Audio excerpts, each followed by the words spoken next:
Assalamualaikum warahmatullahi wabarakatuh. Perkenalkan, saya Aini Fatmawati dengan NIM 31.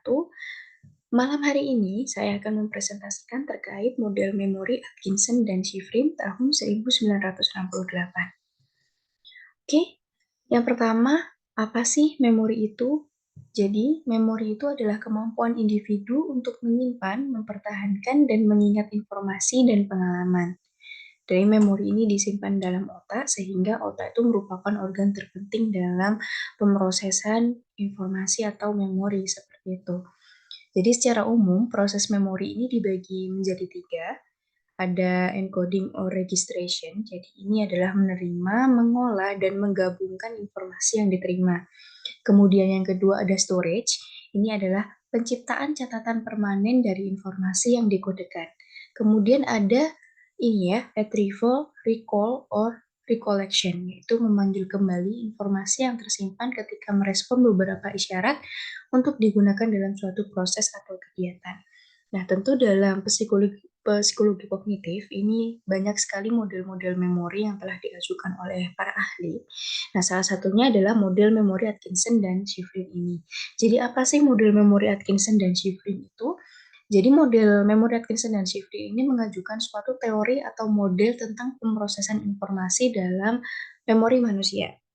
Jadi model memori Atkinson dan Shiffrin ini menyatakan bahwa informasi yang masuk ini akan diproses dan disimpan dalam 3 tahapan seperti yang terlihat dalam PowerPoint kita kali ini ya teman-teman. Jadi seperti pada gambar di PowerPoint ini ada 3 tahapan yaitu sensory memory, kemudian short term memory, dan juga long term memory. Nah, dalam model Atkinson dan Shiffrin ini tentunya ada 3 area penyimpanan atau storage, yaitu yang pertama ya ini ada sensory memory, kemudian short term memory atau memori jangka pendek, kemudian ada long term memory. Kemudian bagaimana sih cara kerja dari model memori Atkinson dan Shiffrin ini? Jadi untuk tahapan pertamanya, informasi yang diterima oleh manusia melalui indera jadi kelima panca indera atau kita sebut sensory input ya di sini. Dari informasi yang diterima oleh sensory input melalui kelima indera ini masuk pada sensory memory.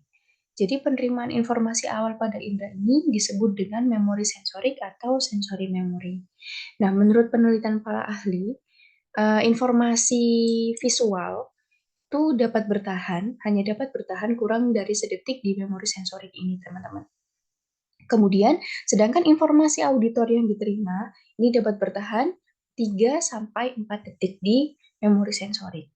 Nah, kemudian ada poin atensi di sini. Jadi ketika ada informasi yang masuk, kemudian tidak ada atensi yang diberikan pada informasi tersebut, maka mereka akan menghilang atau decay, seperti itu. Namun jika atensi diberikan pada informasi yang masuk, maka informasi ini bisa diteruskan menuju short term memory atau memori jangka pendek yang dapat mempertahankan informasi hingga 15 detik. Nah, jadi berdasarkan penjelasan singkat pada model Atkinson dan Shiffrin ini, pada penjelasan awal kita dapat menyadari bahwa adanya peran penting tension atau atensi atau konsentrasi dalam memproses suatu informasi yang masuk ke memori sensorik. Karena jika tidak ada atensi yang diberikan pada informasi yang masuk, maka informasi yang masuk ini tidak akan pernah diproses atau dilanjutkan pada storage berikutnya. Oke, kemudian ketika informasi sudah masuk, diolah ke short term memory. Kemudian apa sih yang terjadi di dalam short term memory ini? Jadi di short term memory itu sama halnya dengan informasi memori sensorik yang berhasil diteruskan ke STM, apabila informasi yang masuk pada STM ini tidak ada pengulangan atau kita sebut rehearsal, itu maka informasi itu bisa hilang atau terjadi displacement di situ dan tidak dapat diteruskan atau diolah lebih lanjut ke LTM atau long term memory yang bersifat permanen seperti itu teman-teman. Nah, jadi ketika short term memory ini sudah mengolah atau mengkode informasi itu tadi dan diteruskan ke long term memory yang bersifat permanen, kemudian apa sih yang terjadi di long term memory ini gitu. Jadi pada long term memory ini, informasi yang berhasil diantarkan ke long term memory ini akan bersifat permanen dengan kapasitas terbatas. Bahkan sudah banyak penelitian ini masih belum bisa membuktikan sejauh mana sih kapasitasnya long term memory, sehingga mereka menyebutnya kapasitas long term memory ini tidak terbatas seperti itu. Jadi long term memory ini adalah informasi-informasi yang disimpan dalam ingatan kita untuk keperluan di masa yang akan datang. Jadi ketika kita membutuhkan informasi yang sudah di memori jangka panjang ini, maka kita akan melakukan beberapa proses. Jadi seluruh memori yang sudah berhasil di short term memory sudah di-coding dan berhasil ke long term memory, ini sifatnya permanen. Nah, ketika kita butuh ingatan itu, di long term memory ini tentu ada beberapa proses. Nah, ini ada poin di sini, ada pertama, ini ada proses retrieval. Jadi, apa sih proses retrieval itu?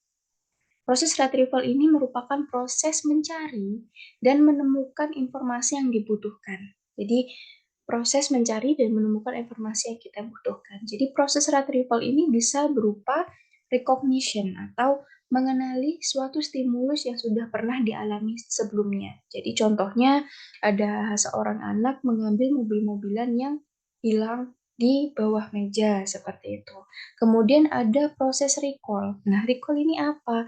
Recall itu adalah mengingat kembali informasi yang pernah disimpan di masa lalu. Misalnya, seorang anak mengingat nama orang tuanya, nama teman sebayanya, seperti itu. Nah, ini terjadi proses retrieval seperti itu, teman-teman. Jadi, pada model Atkinson dan Shiffrin ini ada 3 penyimpanan. Secara garis besar ada 3 proses penyimpanannya. Jadi indera yang masuk atau sensori input ini masuk ke memori sensorik, kemudian diolah ke short term memory, dan setelah berhasil diolah, decoding dan sebagainya akan masuk secara permanen ke long term memory. Begitu. Jadi sekian presentasi saya hari ini terkait model memori Atkinson dan Shiffrin. Semoga membantu dan semoga bermanfaat. Terima kasih. Wassalamualaikum warahmatullahi wabarakatuh.